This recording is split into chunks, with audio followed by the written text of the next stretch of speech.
नमस्कार। पिछले भाग में हमने आपको बताया कि एक परिवार जो कि आर्थिक कठिनाइयों से जूझ रहा था, दीनू नामक एक व्यक्ति जो कि शारीरिक रूप से अस्वस्थ है और उनकी पत्नी जो कि मानसिक रूप से अस्वस्थ हैं। घर में एक वक्त का खाना बड़ी मुश्किल से पक रहा था। आइए कहानी की तरफ बढ़ते हैं। हमने देखा कि रसोई घर में चूल्हे के पास एक औरत उदास बैठी थी। वह परेशानी में डूबी हुई थी। रसोई घर में अधिकांश बर्तन इधर उधर बिखरे पड़े थे। हमने जब उनसे पूछा तो उन्होंने कहा कि कौन हो, ऊपर जाओ, इधर क्या करने आए हो। इतना कहते ही उन्होंने मुंह फेर लिया। क्या हमारा तमाशा देखने आए हो। सीढ़ियों से जब हम ऊपर पहुंचे तो हमने देखा वहां पर एक बुजुर्ग आदमी बैठा हुआ था। हम कमरे में गए। हमने जब उनसे बात की तो हमने उस बुजुर्ग आदमी की आंखों में पानी देखा।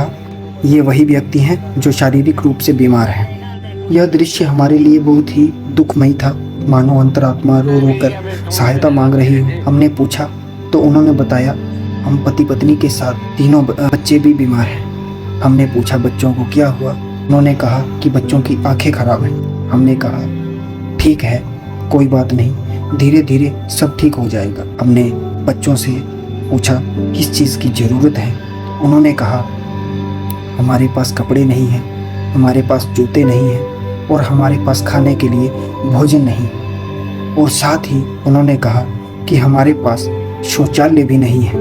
पेन और डायरी लेकर साथ साथ सारी बातें कैमरे में रिकॉर्ड करते गए। साथ ही हमने उन्हें दिलासा दिया कि हम आपकी उन सारी ज़रूरतों को पूरी करने की कोशिश करेंगे। अब समय था अपने मुंह से कही बातों को सच करने का। सबसे पहला मुद्दा हमने उठाया क्योंकि माता जी को, जो कि मानसिक रूप से बीमार थे, उन्हें हॉस्पिटल लेकर गए, उनका चेकअप करवाया और इनके लिए दवाइयाँ ली। साथ ही हमने इन बच्चों के लिए कुछ जूते और कपड़े लिए। साथ ही इनके माता पिता के लिए हमने कुछ जूते और कपड़े लिए और साथ ही हमने इनके लिए कम से कम 1 माह के लिए कुछ दालें और चावलों इत्यादि का प्रबंध किया, कम से कम 2 से 3 वक्त का भोजन कर सकें। कैमरे में रिकॉर्ड इस परिवार की मनोदशा को हमने लोगों के सामने रखा।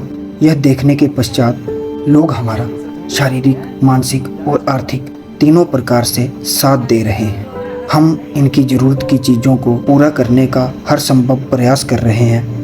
अगले भाग में देखिए हमने इनके लिए क्या प्रयास किया।